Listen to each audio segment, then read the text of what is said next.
Right, let us move on to the next part of cyclic thermodynamic processes. Okay, we'll solve some more questions later.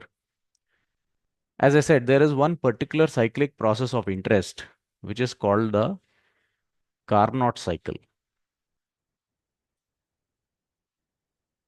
A cyclic process generally involves a sequence of thermodynamic processes after which the system returns to its initial state, right? A Carnot cycle involves four such steps.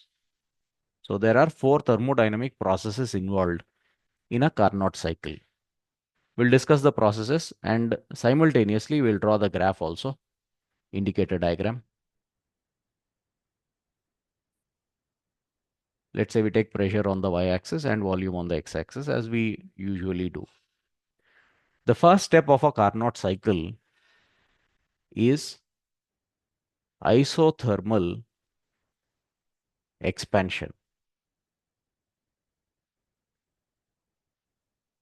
Expansion means volume increases. Okay.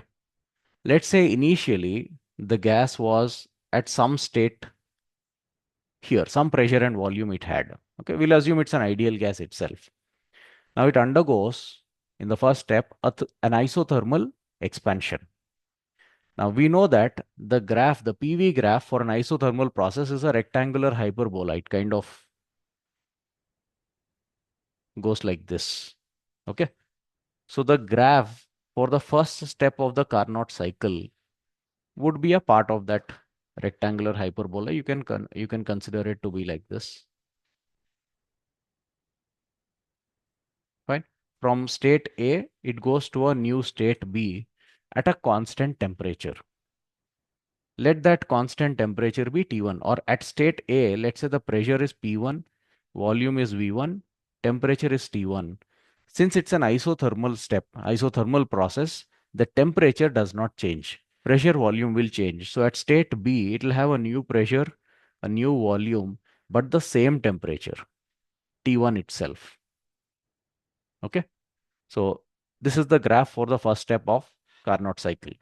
And let us also discuss qualitatively what happens. Since it's an expansion process, work done in this step will be positive. Now, it is isothermal. Can any of you quickly tell me how much is the change in internal energy in an isothermal process?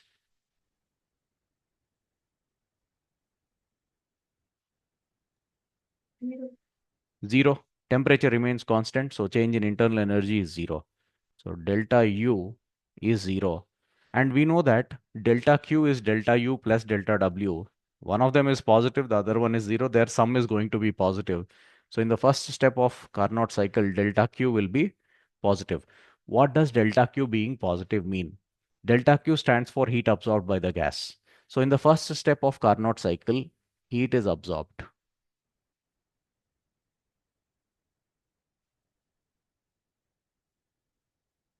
by the gas and some work is also done by it. Okay, gas expands. Fine.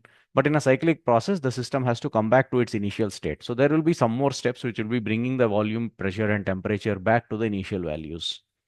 So next, the second step of Carnot cycle, it is an adiabatic expansion.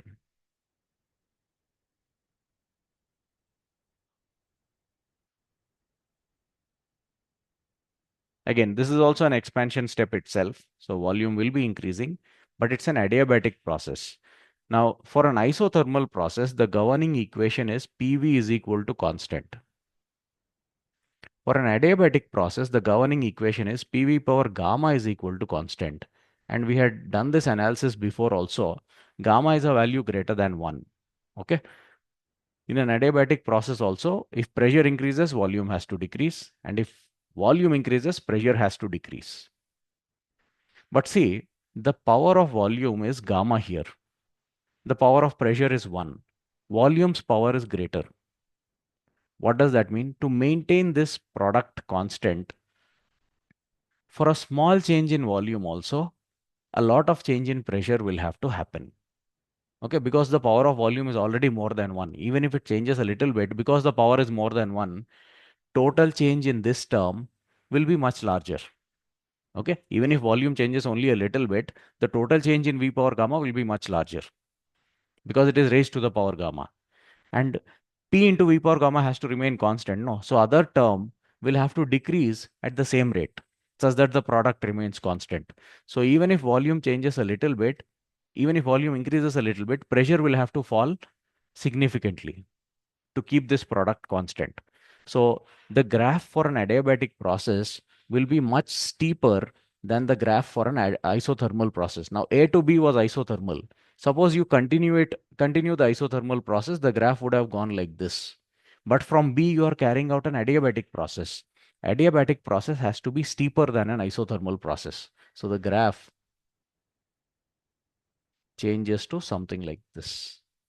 It's not a straight line. PV power gamma is equal to constant doesn't represent a straight line. It's a curve itself like this. And it goes to a new state C. Now B to C is an adiabatic process. In an adiabatic process, what happens? We don't supply heat to the gas. Okay. Delta Q is 0. Then what happens in adiabatic processes? Internal energy gets converted to work or work gets converted to internal energy. So temperature, pressure, volume, all three will change. So at C, you can assume the pressure is P3, volume is V3, and take the temperature as T3, some new temperature. Okay. Now, since it is adiabatic, no heat is absorbed and no heat is released by the gas during the step B to C. But it's an expansion process. Expansion process, so work done will be positive. Work done is positive means volume increases. Now we know delta Q is delta U plus delta W. Delta Q has to be 0 because it is adiabatic. Delta W is positive. That means delta U will have to be negative in this step. Temperature will have to decrease. Okay. The gas is doing work means its internal energy is getting converted to work means its internal energy is decreasing. So temperature will be decreasing. So that is what happens in the second step of the Carnot cycle. First step is an isothermal expansion. Second step is an adiabatic expansion. Okay. Third step. Third and fourth steps, basically, the volume will be coming back to the initial value. First and second steps, it has expanded. Third and fourth steps, it will come back to the initial stage. Third step is an isothermal compression.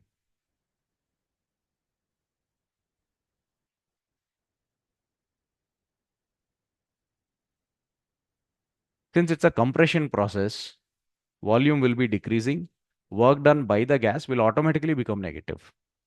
Okay. And because it is isothermal, there will be no change in internal energy. And because work done is negative, change in internal energy is 0. The heat supplied or heat absorbed by the gas will become negative. What does that mean? The gas actually releases heat. Okay, we know that in every cyclic process, there will be some steps where heat is absorbed and there will be some steps where heat is rejected or released by the gas.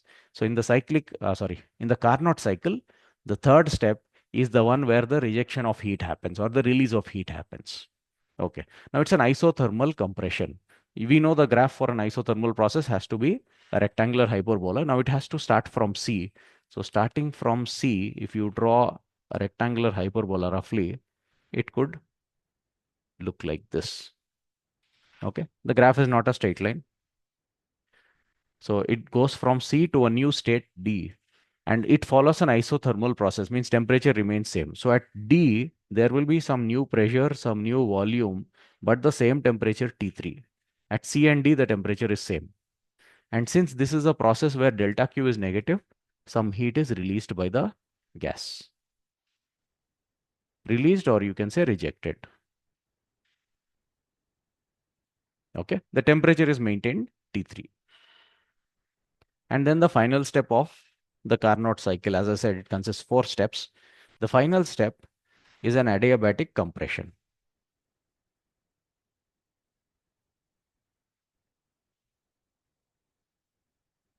Again, compression process, so work done will be negative. Adiabatic, so no exchange of heat with the surroundings, delta Q is 0.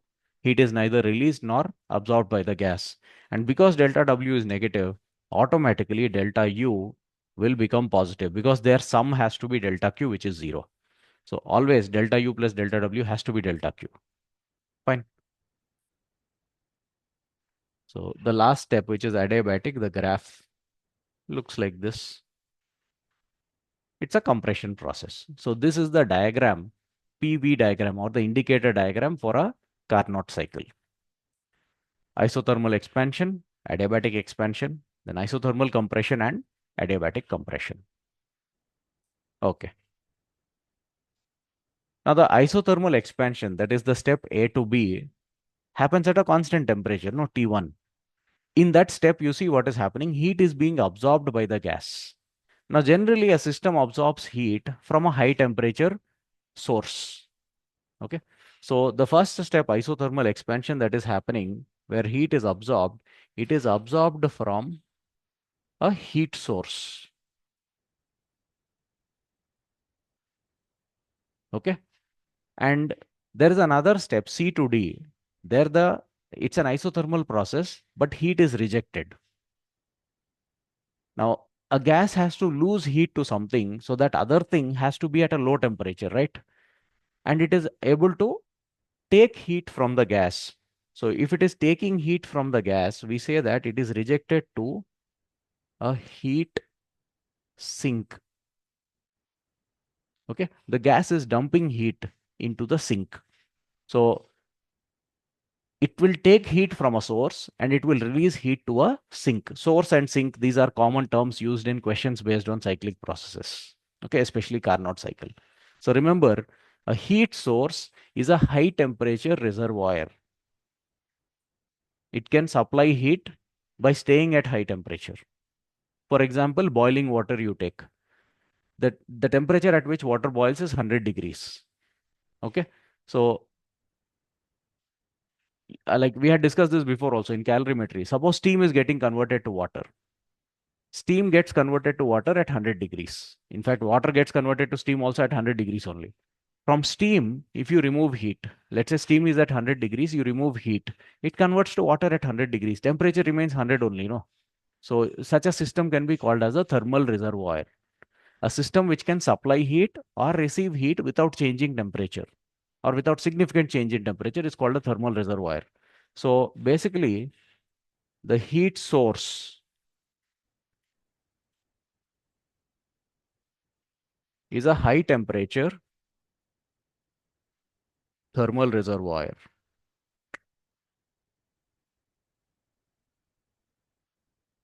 And the heat sink, obviously, it will be a low temperature thermal reservoir. Let's say the high temperature thermal reservoir is at temperature T1. Low temperature thermal reservoir is at temperature T3. Okay, because the first step of the cycle, Carnot cycle, A to B, is carried out at constant temperature T1. No, that will be the temperature of the reservoir, and it will take heat from that reservoir. Okay, and that the third step that is there, which is carried out at temperature T3, that will be at the temperature of the sink. Okay, low temperature reservoir. Fine. So there is one step in which heat is absorbed. There is one step in which heat is rejected. There are two steps, A, B, and BC, in which positive work is done, and there are two steps, C, D, and DA, in which negative work is done. Right. The next thing we need to do is to derive an expression for efficiency of the Carnot cycle.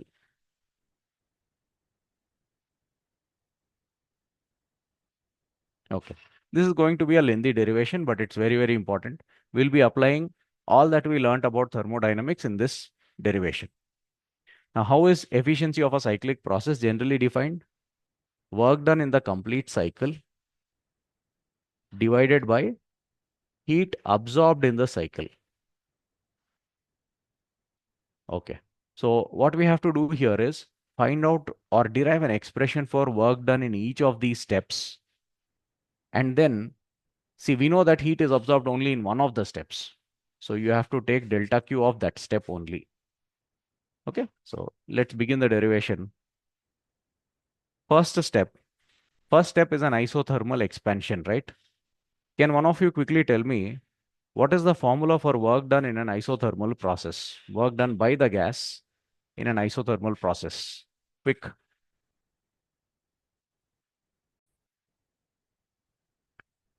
In an isothermal process, the work done is given by the formula nRT ln V final divided by V initial.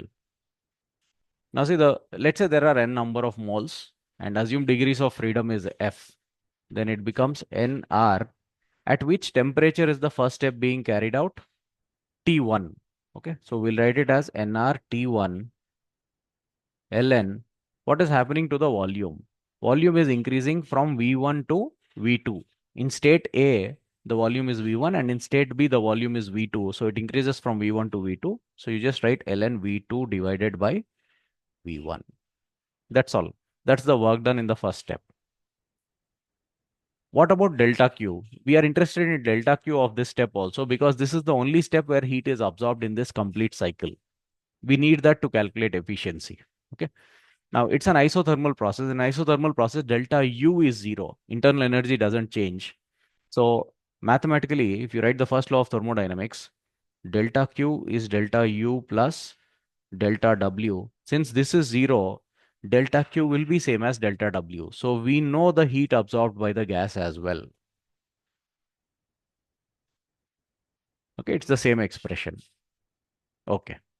So one part of the derivation is done. Second step. Second step is an adiabatic expansion. How to calculate work done in an adiabatic process? Adiabatic process delta Q is zero, means delta U will be negative of delta W, or you can say delta W will be negative of change in internal energy. So you can simply write it as minus F by 2 NR delta T. Now, in that second step of the cyclic process, Carnot cycle, temperature is changing from T1 to T3.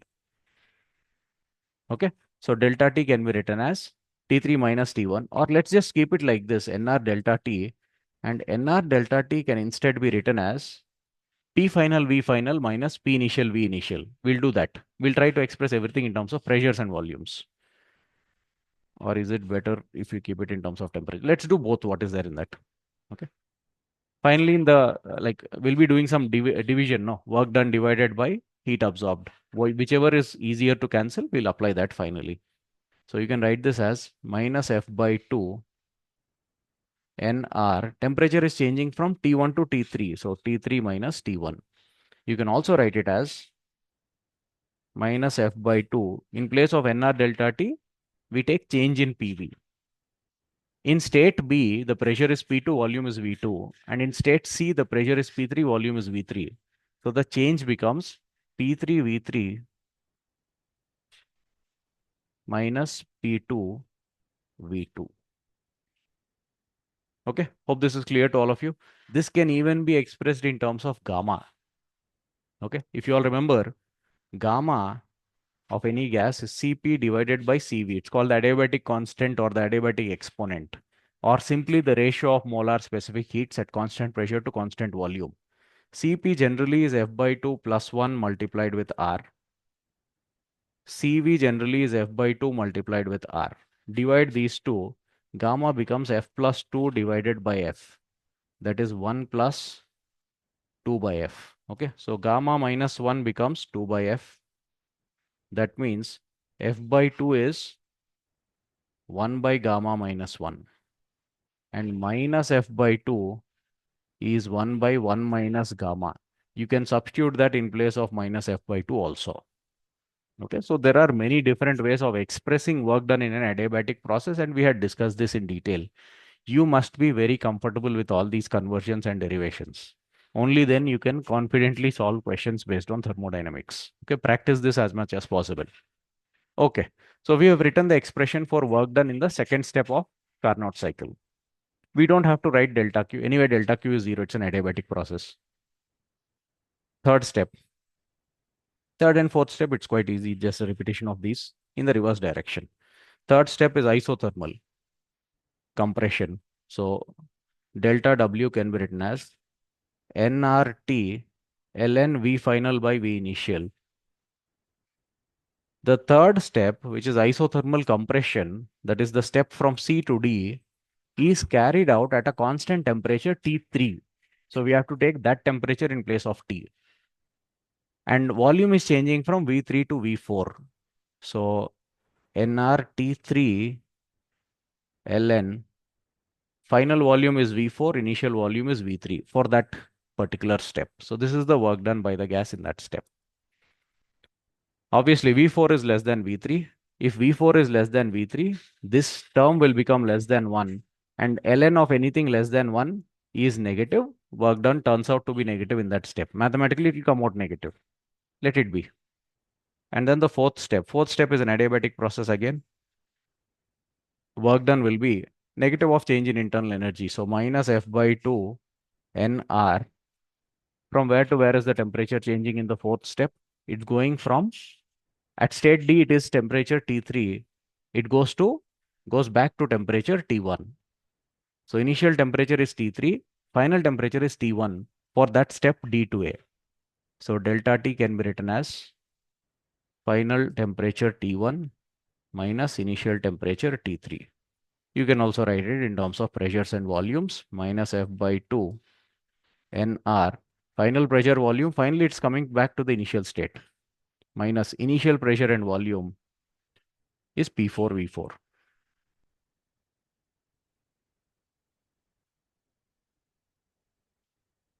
Okay.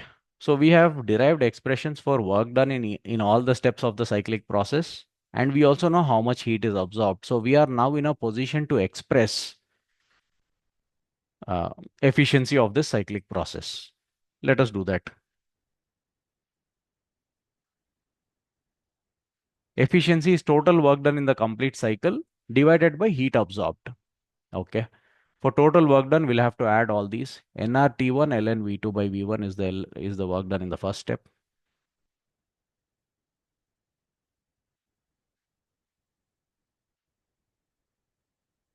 Plus, next is adiabatic expansion. There the work done was minus F by 2 nR T3 minus T1. Okay. So minus F by 2 nR T3 minus T1. Next, third step, work done was nR T3 ln V4 by V3. So plus nR T3 ln V4 by V3. And finally, last step, the work done is minus F by 2 nR T1 minus T3. So we have written work done in all the steps. And now you divide this by the heat absorbed during this cyclic process. You will be able to express the efficiency. So divided by heat absorbed. There was only one step in which heat was absorbed. That is the isothermal expansion, the first step itself. Okay, first step of the cycle. And that heat absorbed was equal to work done in that step. No, nRT1 ln V2 by V1. nRT1 ln V2 divided by V1. Okay. Now, if you observe in the numerator, there are two terms which are negatives of each other. F by 2 nR T3 minus T1 and F by 2 nR T1 minus T3. These two are simply negatives of each other, so they'll get cancelled. Okay. Then what are you left with? nRT1 ln V2 by V1 plus nRT3 ln V4 by V3 divided by nRT1 ln V2 by V1. Now, this and this are identical. So if you divide them, it becomes 1. Plus, what are you left with? nR T3 ln V4 by V3 divided by nR T1 ln V2 by V1. Simple. N and R will get cancelled now. So it doesn't depend on the number of moles. Okay. So we have arrived at one expression for efficiency, but it's still quite complicated. You need the temperatures T1, T2, and you need to all four volumes, V1, V2, V3, V4. We are going to simplify this a little further. Let us try to express everything in terms of temperature itself. Because usually in a heat engine, okay, what does a heat engine do? It takes heat, converts some of it to work, rejects the remaining heat. Okay, the taking heat happens from a high temperature reservoir. They'll specify from which temperature it is taken. And rejecting heat happens to a low temperature reservoir. They will specify the temperature to which heat is rejected. So we'll know these temperatures T1 and T3. So it's better to express efficiency in terms of T1 and T3. So we'll have to eliminate volumes from this equation. Okay. How can we do that? Now see, the second and fourth steps, second step B to C and fourth step D to A, these are adiabatic processes. In adiabatic process, we know how temperature and volume are related. We can make use of that. Okay. Can one of you quickly tell me how is temperature related to volume in an adiabatic process?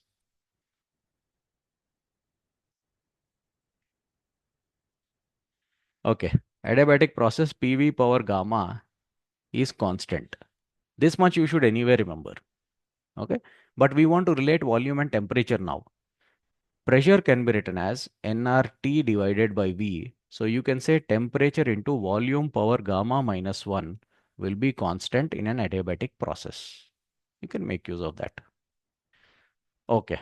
The first adiabatic step was B to C. B to C, what is happening? Volume was V2, temperature was T1. Okay. Let's write pressure also. This is at state B. At state C, what happens? Pressure becomes P3, volume becomes V3, temperature becomes T3. Okay. So let's apply adiabatic relation to this. So you can write T1 into V2 to the power gamma minus 1 is equal to T3 into V3 to the power gamma minus 1. Now divide these volumes, or wait. We have V1 and V2 in one of the equations and V4, V3 in the other equation. Okay, fine, no problem. Let's keep this as the first equation. Similarly, for the fourth step is from D to A. Okay. At D, the pressure was P4, volume was V4, temperature was T3. At A, the pressure was P1, volume V1, temperature was T1. So D to A is also an adiabatic process only, no? So you can write D, temperature T3, volume V4 to the power gamma minus 1 is equal to A, temperature T1, volume V1, power gamma minus 1. Second equation. Okay. Now, in the efficiency formula that we derived so far, in the numerator, we have V4 by V3. So we'll need to divide this and this. We'll do that. And in the denominator, we have V2 by V1. So we'll need to divide this. Okay. So this equation, this second equation, we'll write it in reverse. T1, V1 power gamma minus 1 is equal to T3, V4 power what? Okay, V1, V2, V3, V4. V4 power gamma minus 1. The same second equation, I have exchanged the terms, that's all. Now what we'll do, we'll divide. Left hand sides of first equation and second equation, right hand sides of first equation and second equation will be divided so that we get the ratio of V4 by V3 on one side and V2 by V1 on the other side. So dividing 1 by 2. If you divide the left hand sides, this and this, T1 is going to get cancelled. You get V2 by V1 whole power gamma minus 1 is equal to, divide the right hand sides, you get V3 by V4 whole power gamma minus 1.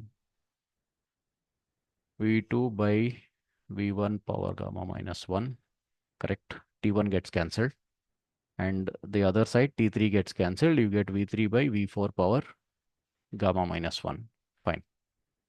Now powers can be cancelled. So V2 by V1 is equal to V3 by V4. This is what is interesting in a Carnot cycle.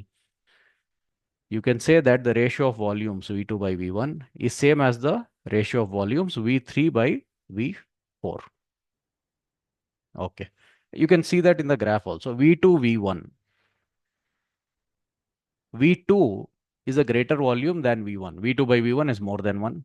Next, V3 by V4. V3 is a greater volume than V4. V3 by V4, something greater than 1. And it happens that these two are equal. Okay. That will make the efficiency very easy to express. The formula we got so far for efficiency is this. Now, V2 by V1 is equal to V3 by V4. Look at what you have in the numerator here. You have V4 by V3. This can be written as negative ln of V3 by V4. Okay, I hope you all know this. ln A can be written as minus ln of 1 by A. That is what I have done here. And then we do the cancellation. V2 by V1 is same as V3 by V4. So what will you be left with? Very simple. There is this 1 plus T3 by T1 with a minus sign. Therefore, the efficiency of a Carnot cycle effectively becomes 1 minus T3 by T1. That's all. If you express it in terms of temperature, it becomes this simple.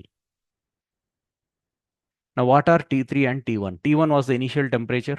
The first isothermal process is carried out at that temperature only, no? So we say T1 is the temperature of the source of heat. And what is T3? T3 is the temperature at which the second isothermal step is carried out.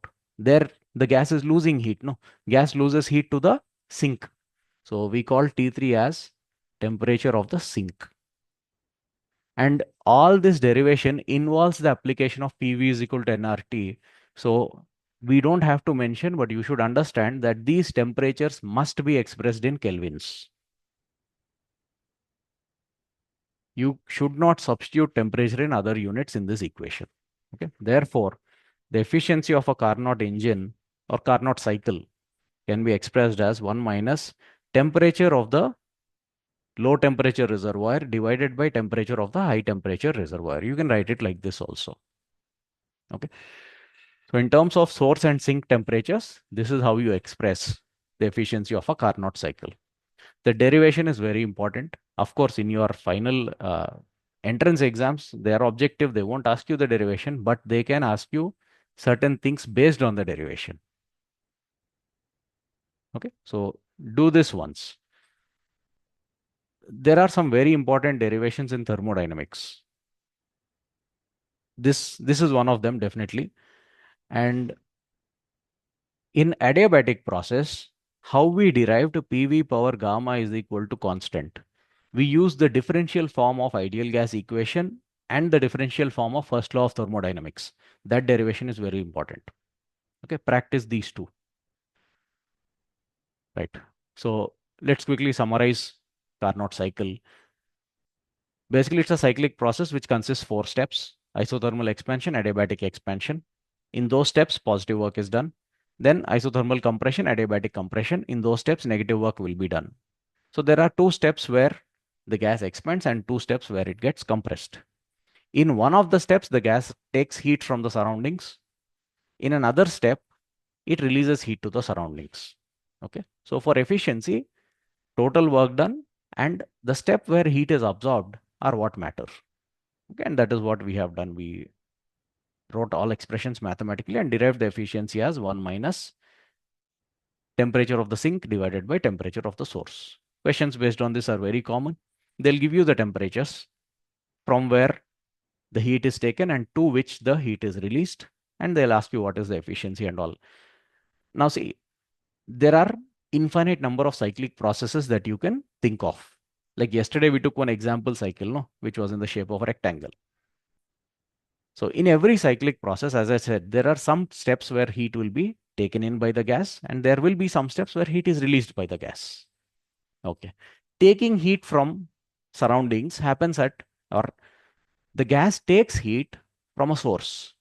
The gas releases heat to a sink. So every cyclic process, if you want to actually implement it, there have to be a source and a sink. Okay. And we say the cyclic process operates between these two temperatures. Cyclic process operates between source temperature and sink temperature. For example, you can talk about a Carnot cycle operated between 0 degrees C and 100 degrees C. What does that mean? This is the source temperature and this is the sink temperature. So not just for a Carnot cycle, for any cyclic process. Okay, there will be some steps where heat is absorbed. No, that absorption of heat happens from a source. And there will be some steps where heat is rejected. Rejection happens to a sink. So there will be a source temperature and a sink temperature for every cyclic process. Similarly, similar to Carnot cycle. Now, it is proved that for a given source temperature and a sink temperature, for example, 100 degrees and 0 degrees. Okay, it has been proved that a Carnot cycle offers the best efficiency. How to prove that? It's not part of your syllabus. You learn in engineering. In medicine, I don't think you will learn the proof of this. But remember that between two given temperatures, okay, you can think of infinite number of cycles. Like in this cycle, in this uh, process itself, in this cyclic process itself, you can add some extra steps, make it a bigger cycle. Nothing wrong in that. But you will see that the efficiency will be best if you follow these four steps between two given temperatures. So for a given source and sink temperature, Carnot cycle offers the best efficiency, which is not 100%. Okay, as I said, even theoretically, a cyclic process cannot be 100% efficient. Fine. You substitute TL and TH here. TL, TH will definitely be some number less than 1. It cannot be 0. Okay. Uh, being 0 means what? Like when will this fraction become 0? When the temperature of low temperature reservoir becomes 0 Kelvin. That is practically difficult to achieve. So if heat is rejected to 0 Kelvin, then yes, efficiency can become 100%, but it's not possible. Fine. So remember that even theoretically, cyclic processes cannot have 100% efficiency. Between two given temperatures, the cycle which offers the best efficiency is the Carnot cycle. Okay. Any other cyclic process you create, you will see that the efficiency will be less than this. Right. Uh, we'll stop it here for now. Tomorrow's class, we'll discuss some problems based on Carnot cycle. We'll discuss what is a heat engine, what is a refrigerator, how to express efficiency of heat engine. And for refrigerator, there is something called coefficient of performance. Okay. We'll talk about those, what is the relation between them and all, and then we'll close this chapter. Okay. Thank you all. We'll continue tomorrow, but join on time.